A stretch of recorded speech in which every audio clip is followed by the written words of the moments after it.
أعوذ بالله من الشيطان الرجيم يا أيها الإنسان ما غرك بربك الكريم. أعوذ بالله من الشيطان الرجيم بسم الله الرحمن الرحيم فخرج على قومه في زينته قال الذين يريدون الحياة الدنيا يا ليت لنا مثل ما أوتي قارون إنه لذو حظ عظيم وقال الذين أوتوا العلم ويلكم ثواب الله خير لمن آمن وعمل صالحا ولا يلقاها إلا الصابرون فخسفنا به وبداره الأرض فما كان له من فئة ينصرونه من دون الله وما كان من المنتصرين وأصبح الذين تمنوا مكانه بالأمس يقولون ويكأن الله يبسط الرزق لمن يشاء من عباده ويقدر لولا أن من الله علينا لخسف بنا ويكأنه لا يفلح الكافرون اللهم انفعنا بما علمتنا وعلمنا ما ينفعنا وزدنا علما اللهم أرنا الحق حقا وارزقنا اتباعه وأرنا الباطل باطلا وارزقنا اجتنابه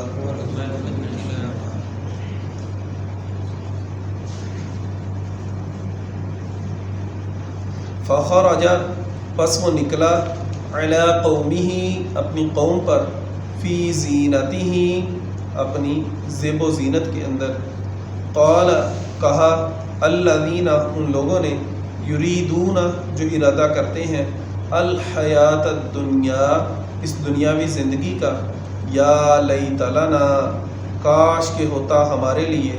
مثل اسی جیسا ما اوتی قارون جو دیا گیا قارون کو انہو بے شک وہ لذو حظ نصیب والا ہے عظیم بہت بڑے وقال الذین اور کہا ان لوگوں نے اوت العلم جن کو دیا گیا علم ویلکم ہلاکت ہو تمہارے لیے افسوس ہو تم پر ثواب اللہ اللہ کا ثواب اللہ کا اجر خیر زیادہ بہتر ہے لمن اس شخص کے لیے آمنا جو ایمان لائے وعمل صالحا اور صالح اعمال کرے ولا یلقاها اور نہیں وہ پہنچتا الا الصابرون مگر صبر کرنے والوں کو یا ولا یلقاها الا الصابرون اور یہ بات صرف صبر کرنے والوں کو ہی سکھائی جاتی ہے فخسفنا به چنانچہ دنسا دیا به اس کے ساتھ وبدارہ اور اس کے گھر کے ساتھ الارض زمین میں فما کان لہ فما پس نہیں کانا تھا لہو اس کے لیے من فئہ کوئی بھی جماعت ینصرونہ جو اس کی مدد کرتی من دون اللہ اللہ کے علاوہ وما کانا اور وہ نہیں تھا من المنتصرین مدد کیے جانے والوں میں سے یا بدلہ لینے والوں سے وَأَصْبَحَ الَّذِينَ اور ہو گئے وہ لوگ تمنوا جو تمنا کرتے تھے مکانہ اس کے مقام رتبہ کی بالامس کل یقولون وہ کہنے لگے وَيْكَأَنَّ اللَّهَ ہائے شامت ان اللہ بے شک اللہ تبارک و تعالی یبسط کشادہ کرتا ہے الرزق رزق لمن یشاء جس کے لیے چاہتا ہے من عبادہ اپنے بندوں میں سے ویقدر اور تنگ کرتا ہے لولا اگر نہ امن اللہ ان یہ کہ من اللہ اللہ کا احسان علینا ہم پر لخسف بنا تو وہ ہمیں بھی دنسا دیتا وہی کا انہو ہائے شامت ہماری شامت اس کی لا یفلح نہیں فلاح پاتے الکافرون کافر.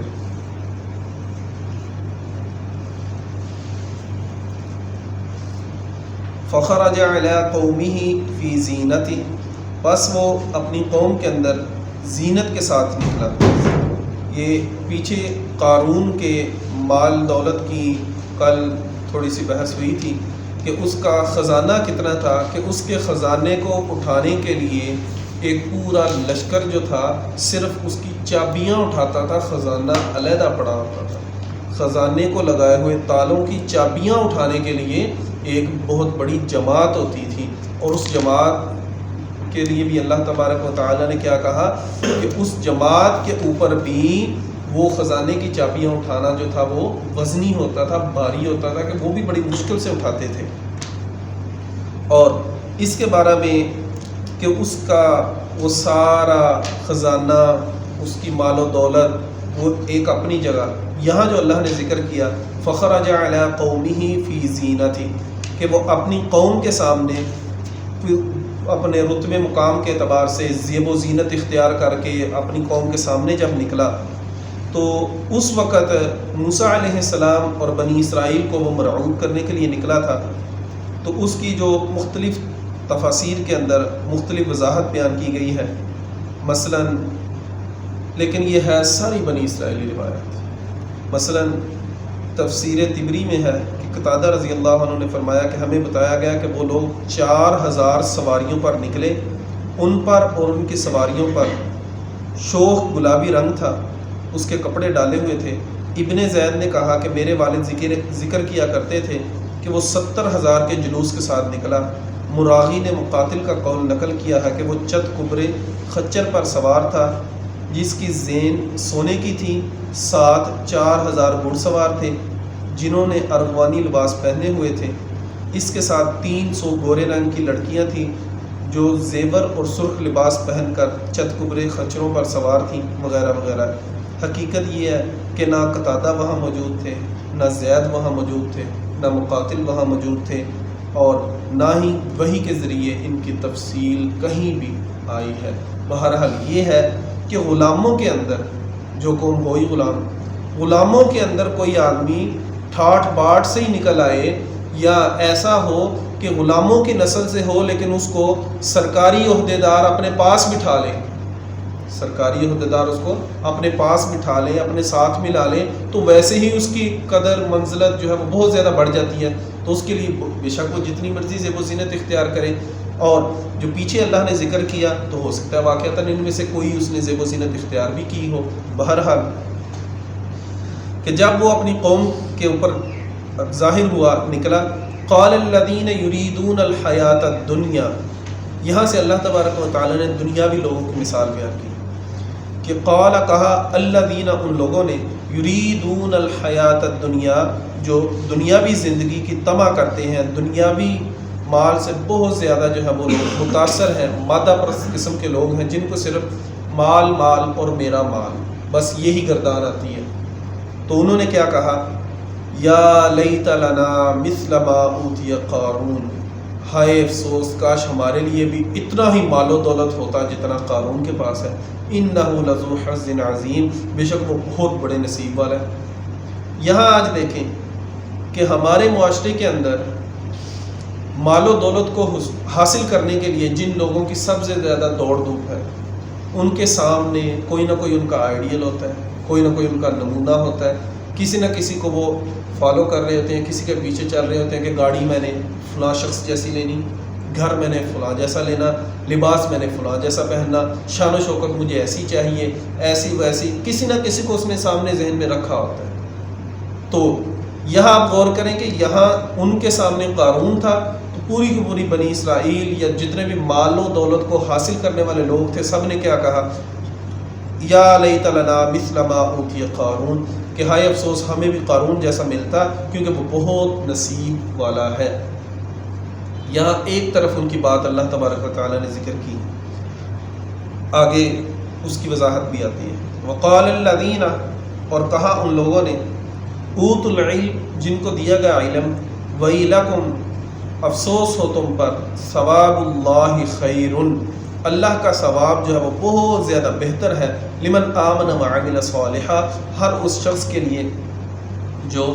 ایمان لائے اور نیک عمل کرے،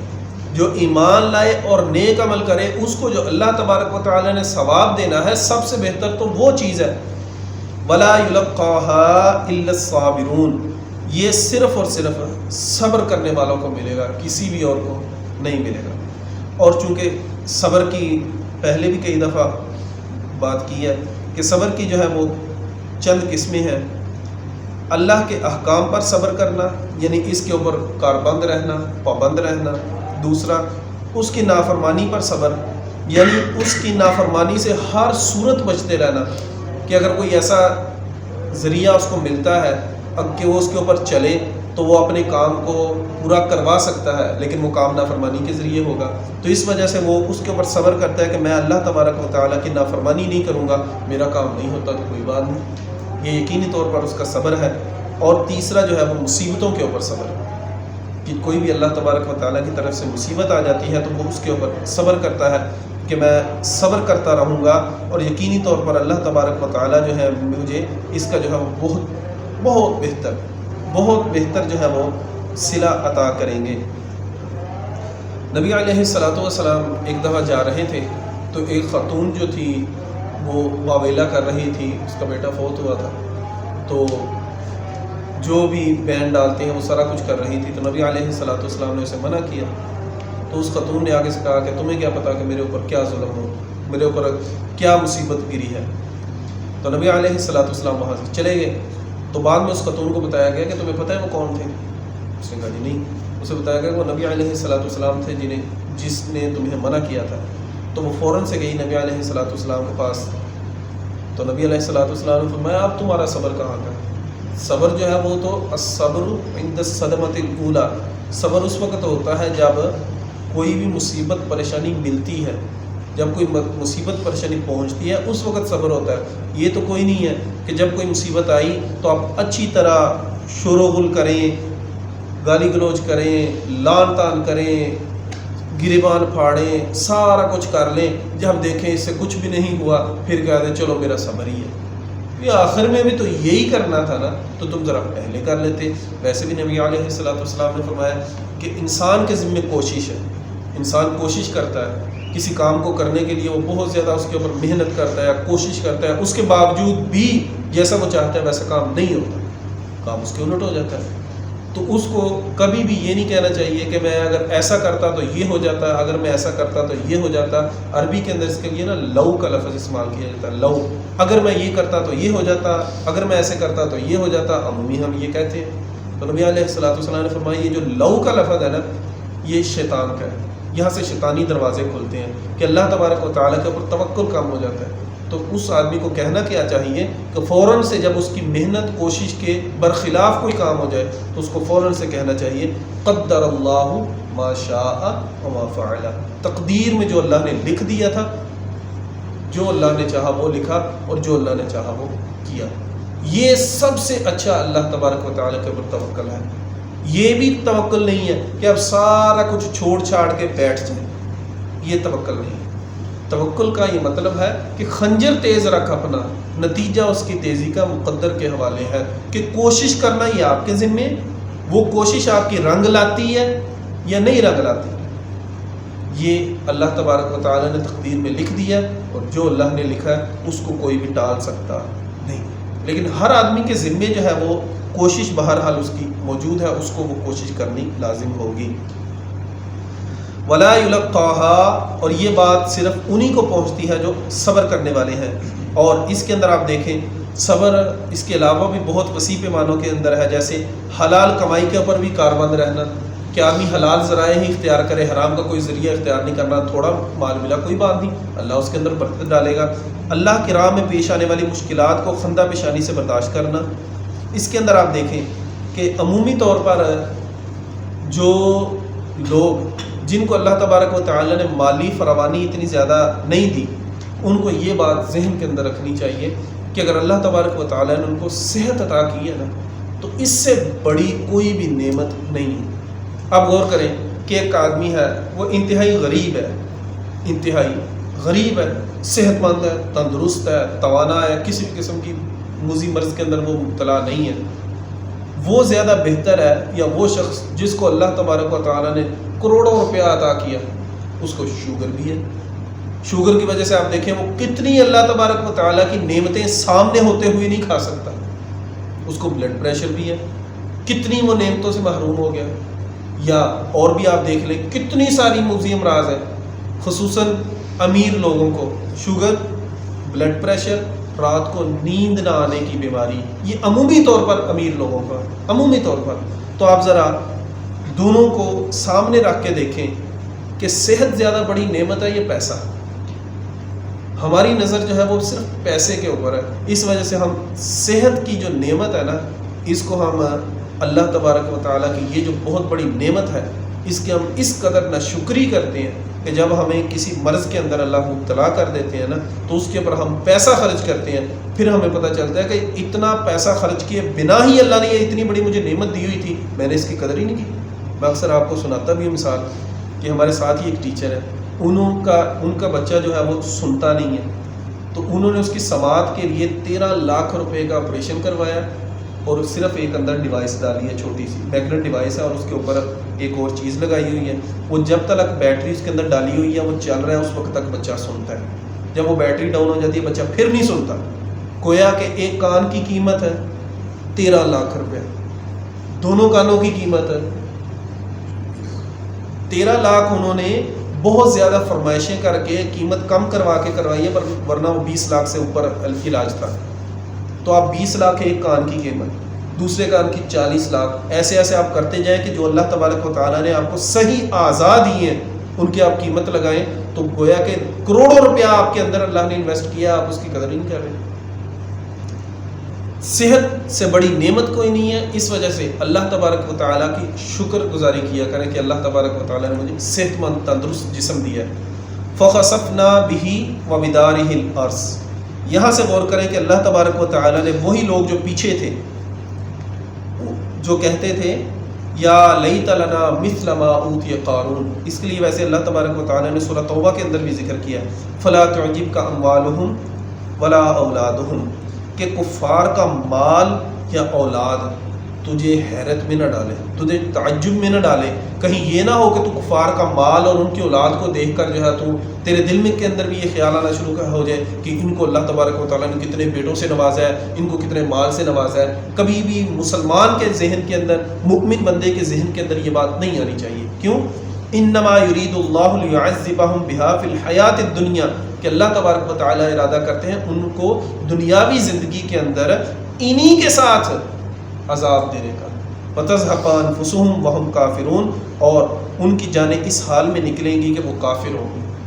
تو آپ دیکھ لیں کہ یہاں ہمارے معاشرے کے اندر جو ہے، ہم لوگ جس معاشرے کے اندر رہتے ہیں، ہم اس کی اتنی تعظیم نہیں کرتے، اس کو نعمت نہیں سمجھتے۔ یورپ کو ہم کیا سمجھتے ہیں کہ جو یورپ میں چلا گیا بلے بلے اس کو مالی فراوانی بھی ہوگی، یہ بھی ہوگا، وہ بھی ہوگا۔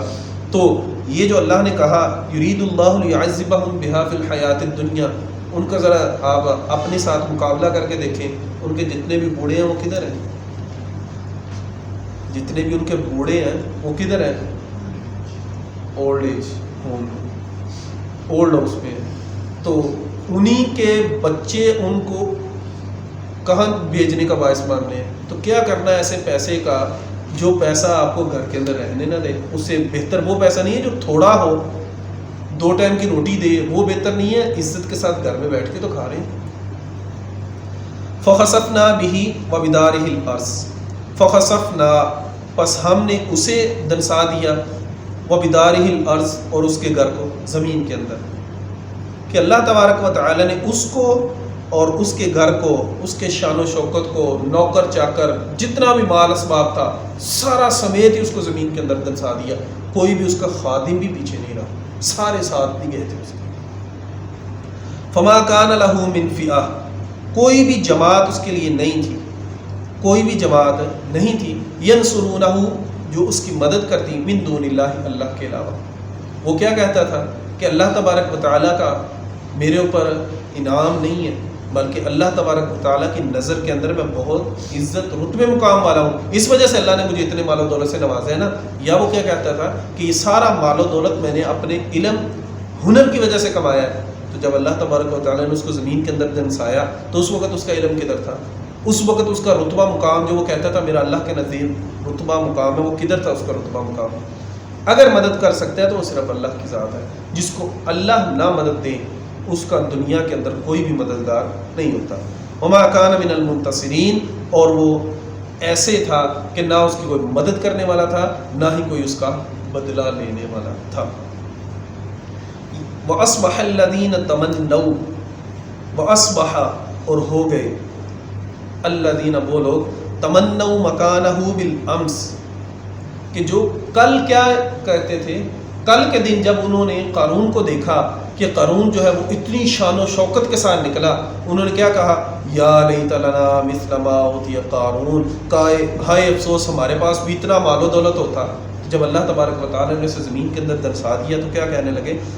یقولون, وہ کہنے لگے وَيْكَأَنَّ اللَّهَ, ہائے شامت اللہ تبارک و تعالیٰ اپنے بندوں میں سے یبسط الرزق لمن یشاء, جس کے لیے اللہ تبارک و تعالیٰ چاہتا ہے اپنے رزق کشادہ کرتا ہے. فوراً سے جیسے ہی قارون کے اوپر عذاب کو دیکھا فوراً سے ان کی عقل جو ہے وہ ٹکانے آ گئی, عقل درست ہو گئی. فوراً سے کہنے لگے یہ تو اللہ تبارک و تعالیٰ کا عذاب, اللہ تبارک و تعالیٰ کا فضل ہے کہ اللہ تبارک و تعالیٰ جس کے لیے چاہتا ہے اپنے رزق کو کشادہ کرتا ہے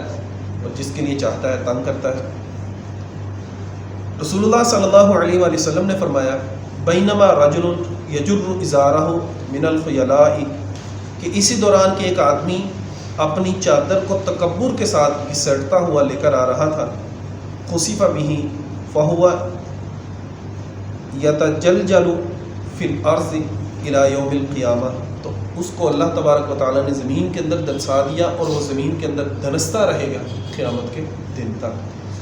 کہ جو آدمی تکبر کے ساتھ اپنی چادر کو, چونکہ اس وقت جو تھا وہ چادر باندھی جاتی تھی, ازار بند باندھی جاتی تھی, تو جو آدمی اپنی ازار بند کو تکبر کے ساتھ نیچے لٹکائے, جو آدمی آج کے دور کے اندر قمیص شلوار پہنی جاتی ہے, پینٹ پہنی جاتی ہے, ٹراؤزر پہنا جاتا ہے, جو آدمی اس کو تکبر کے ساتھ نیچے لٹکائے تو اللہ تبارک و تعالیٰ کو وہ سخت ناپسند ہے, وہ شخص سخت ناپسند ہے. نبی علیہ الصلوۃ والسلام نے فرمایا ثلاثۃ, تین آدمی لا یکلمہم اللہ یوم القیامہ, اللہ تبارک و تعالیٰ قیامت کے دن سے ان سے کلام نہیں کرے گا. تین آدمیوں سے اللہ قیامت کے دن کلام نہیں کرے گا. ولا ینظر الیہم, نہ ہی ان کی طرف رحمت کی نگاہ سے دیکھیں گے. ولا یزکیہم, اور نہ ہی ان کو اللہ تبارک و تعالیٰ گناہوں سے پاک کریں گے. ولہم عذاب الیم, ان کے لیے دردناک عذاب ہے. قال فقرأها رسول اللہ صلی اللہ علیہ وآلہ وسلم ثلاث مرات, حضرت ابو ذر رضی اللہ عنہ کہتے ہیں کہ نبی علیہ الصلوۃ والسلام نے اس ٹکڑے کو پڑھا 3 مرتبہ. قال ابو ذر رضی اللہ عنہ نے فرمایا حابوا وخسروا من هم یا رسول اللہ, جب نبی علیہ الصلوۃ والسلام نے ایک مرتبہ کسی بات کو کہتے وہی کافی تھی. نبی علیہ الصلوۃ والسلام نے جب 3 بار یہ بات کہی, گویا کہ بار بار اس کو پڑھنے کا مطلب کیا, اس کو کہنے کا مطلب کیا, تاکید کے لیے. تو ابو ذر رضی اللہ عنہ نے فوراً سے کہا کہ رسوا ہو, ناکام ہو, نامراد ہو, کون ہے وہ شخص کہ جن کی طرف اللہ تبارک و تعالیٰ نہ دیکھیں گے, نہ ان سے کلام کریں گے, نہ ان کو پاک کریں گے, گویا کہ وہ سیدھے دوزخی ہونے کی علامت ہے. تو نبی علیہ الصلوۃ والسلام نے فرمایا المسبل ازارہ, المسبل ازارہ, وہ شخص جو اپنی چادر کو نیچے لٹکاتا ہے. والمنان, اور احسان جتلانے والا, کہ کسی کے اوپر احسان کیا اور بعد میں اس احسان کو جتلائے. والمنفق سلعتہ بالحلف الکاذب, اور وہ آدمی جو جھوٹی قسمیں ڈال کر, جھوٹی قسموں کے ساتھ اپنے سودے کو بیچتا ہے, کہ تجارت کے اندر جھوٹی قسمیں اٹھا کر اپنے سامان کو بیچتا ہے. یہ ان تینوں کی طرف نہ اللہ تبارک و تعالیٰ دیکھیں گے, نہ کلام کریں گے, نہ ان کو پاک کریں گے. اور رہی بات یہ کہ کچھ لوگ کہتے ہیں کہ ہم تکبر کے ساتھ ازار بند کو نیچے نہیں کرتے, یا تکبر کے ساتھ ہماری شلوار نیچے نہیں ہے, ویسے ہی نیچے ہے. میرے بھائی یہ ویسے ہی نیچے نہیں ہوتا. کیونکہ نبی علیہ الصلوۃ والسلام نے جس کام کو تکبر کہا کہ یہ کام تکبر کی علامت ہے، آپ اس کو کیسے کہہ سکتے ہیں کہ میں وہ کام بھی کروں گا لیکن میرا تکبر بھی نہیں ہوگا؟ گویا کہ آپ زیادہ سمجھنے والے ہیں بات کو۔ جب نبی علیہ الصلوۃ والسلام نے کہہ دیا کہ چادروں کا نیچے لٹکانا یہ جو ہے وہ تکبر کے اندر ہی ہے، تو اس کے متعلق بھی نبی علیہ الصلوۃ والسلام کی ایک لمبی حدیث ہے، اس کے اندر آپ صلی اللہ علیہ وسلم نے واضح فرمایا کہ اپنی چادر کو نصف پنڈلی تک اٹھاؤ، اگر نہیں مانتے تو ٹخنوں تک اٹھاؤ، اور چادر لٹکانے سے بچو کیونکہ یہ تکبر سے ہے، اور یقیناً اللہ تکبر کو پسند نہیں کرتا۔ اگر کسی آدمی کے دل کے اندر تکبر نہیں بھی کہ میں بنا تکبر کے نیچے لٹکاتا ہوں، تو نبی علیہ الصلوۃ والسلام نے اس کی بھی وضاحت کر دی کہ یہ چادروں کا، شلواروں کا، پینٹ کا ٹخنے سے نیچے آنا جو ہے یہ تکبر ہے، اور اللہ تبارک و تعالیٰ کو کسی بھی صورت یہ پسند نہیں۔ اور رہی یہ بات فَخَسَفْنَا بِهِ وَبِدَارِهِ الْأَرْضِ، اس واقعے کے اندر کچھ مفسر جو ہے وہ ایک واقعہ بیان کرتے ہیں کہ قارون نے، چونکہ وہ موسیٰ علیہ السلام کی قوم میں سے تھا، اور جیسے جیسے موسیٰ علیہ السلام کے اوپر ایمان لانے والے بڑھ رہے تھے، ویسے ویسے موسیٰ علیہ السلام کی عزت، رتبہ، مقام، قدر و منزلت جو تھی بنی اسرائیل کے اندر بڑھ رہی تھی۔ تو قارون جو تھا وہ اپنے اثر و رسوخ کے ساتھ قوم کے اندر پہلے عزت و رتبہ مقام بنائے ہوئے تھا، تو کوئی بھی عزت رتبہ مقام والا آدمی ہونا وہ کبھی برداشت نہیں کرتا کہ یہاں کوئی اور آدمی آئے اس کی بھی اتنی عزت ہو جتنی میری ہو رہی ہے، اس کے اندر وہ حسد کا شکار ہو جاتا ہے۔ تو اس نے کیا کیا، ایک فاحشہ عورت کو تیار کیا، فاحشہ عورت کو تیار کر کے اس نے کہا کہ تم ایسا کرو کہ موسیٰ علیہ السلام کے اوپر ایک الزام لگا دو کہ موسیٰ علیہ السلام نے میرے ساتھ زنا کاری کی ہے۔ تو اس عورت ایک دفعہ موسیٰ علیہ السلام جو ہے وہ قوم کو تبلیغ کر رہے تھے، تو اس نے آ کے جو ہے وہ موسیٰ علیہ السلام کے ساتھ جو ہے اعلان اس نے کہا کہ موسیٰ علیہ السلام آپ نے میرے ساتھ زیادتی کی ہے، میرے ساتھ جو ہے وہ زنا کیا ہے۔ تو موسیٰ علیہ السلام نے اس کو پکڑا، اس کو قسمیں دلائی کہ تم اللہ تبارک و تعالیٰ کی قسم اٹھاؤ، اللہ تبارک و تعالیٰ کی صفات کی قسمیں اٹھائیں کہ تم یہ ان قسموں کو اٹھا کر تم کہو کہ واقعتاً میں نے تمہارے ساتھ زیادتی کی ہے۔ فوراً سے وہ خاتون جو پلٹ گئی، اس نے کہا جی نہیں، مجھے قارون نے کہا تھا کہ تم یہ کام کرو گے تو میں تمہیں یہ دوں گا۔ اس وجہ سے پھر موسیٰ علیہ السلام نے فوراً سے وضو کیا، اللہ تبارک و تعالیٰ کے ہاں جو ہے وہ 2 رکعت ادا کی، اور اس کے بعد قارون کے لیے بد دعا کی۔ بعض کہتے ہیں جی وہ بد دعا کی وجہ سے اللہ تبارک و تعالیٰ نے پھر یہ قارون کو اس کے علاوہ لشکر سمیت جو ہے وہ دنسا دیا۔ لیکن یہ جو میں نے پہلے حدیث مبارکہ پڑھی ہے، یہ جو حدیث مبارکہ کہ نبی علیہ الصلوۃ والسلام نے فرمایا کہ ایک آدمی اپنی چادر کو جو ہے وہ گھسٹتے ہوئے لے کر آ رہا تھا، تو اللہ تبارک و تعالیٰ نے اس کو زمین کے اندر دنسا دیا، وہ قیامت کے دن تک زمین کے اندر دنستا ہی چلا جائے گا۔ بہت سارے علماء تفسیر کہتے ہیں کہ یہ قارون ہے،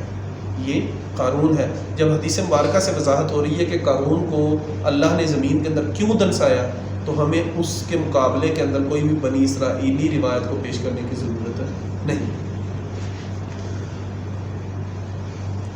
کل تک جو لوگ یہ کہتے رہے کہ ہائے افسوس ہمیں بھی ایسا ہی مال ملنا چاہیے تھا جیسا قارون کو ملا، تو جب اللہ تبارک و تعالیٰ نے قارون کو زمین کے اندر دنسا دیا تو فوراً سے انہوں نے پینترا بدلا،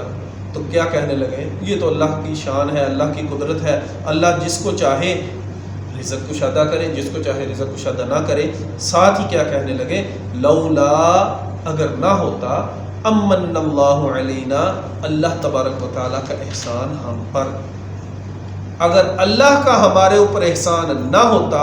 لخسف بنا، تو اللہ ہمیں بھی اس کے ساتھ ویسے ہی دنسا دیتا، کیونکہ اس کے لاؤ لشکر کے اندر جتنے بھی لوگ تھے وہ اس کے مال سے متاثر ہو کے اس کی جو ہے وہ نوکری کے اندر گئے تھے نا، کہ وہ خود بھی بہت زیادہ زیب و زینت اختیار کرتا تھا، اور اس کے سوار بھی ویسے ہی تھے، اس کے نوکر چاکر بھی ویسے ہی تھے، تو جو متاثر ہو کے اس کے ساتھ گیا تھا وہ سارے جب دنستے ہوئے انہوں نے دیکھ لیے تو کیا کہا کہ اللہ کا ہمارے اوپر احسان ہے کہ اللہ تبارک و تعالیٰ نے ہمیں اس سے بچا کے رکھا، اگر اللہ کا ہمارے اوپر احسان نہ ہوتا تو ہم بھی اس کے ساتھ ہوتے تو آج ہم بھی دنس جاتے۔ فوراً سے انہوں نے پینترا بدلا۔ یہاں آپ دیکھیں کہ اللہ تبارک و تعالیٰ رزق کے معاملے کے اندر، رزق کے معاملے کے اندر اللہ تبارک و تعالیٰ نے ہر کسی کو نوازنا ہے۔ عبداللہ بن مسعود رضی اللہ عنہ نے فرمایا کہ بے شک اللہ تبارک و تعالیٰ نے تمہارے درمیان جو ہے نا تمہارے اخلاق اس طرح تقسیم کیے ہیں جس طرح اس نے تمہارے رزق تقسیم کیے ہیں، اور اللہ تعالیٰ اسے بھی دیتا ہے جو اس سے محبت کرتا ہے اور اسے بھی دیتا ہے جس سے وہ محبت نہیں کرتا، مگر ایمان اللہ تبارک و تعالیٰ صرف اسی کو دیتا ہے جس کے ساتھ اللہ تبارک و تعالیٰ محبت کرتے ہیں۔ جس سے اللہ محبت نہیں کرتے نا اس کو اللہ تبارک و تعالیٰ ایمان کی نعمت سے محروم رکھتے ہیں، ہدایت کی نعمت سے اس کو محروم رکھتے ہیں۔ وَيْكَأَنَّهُ لَا يُفْلِحُ الْكَافِرُونَ، ہائے شامت ان لوگوں کی جو کافر ہوئے، کیونکہ کافر لوگ جو ہیں وہ کبھی بھی فلاح نہیں پاتے۔ سبحانک اللہم و بحمدک، اشہد ان لا الہ الا انت، استغفرک و اتوب الیک۔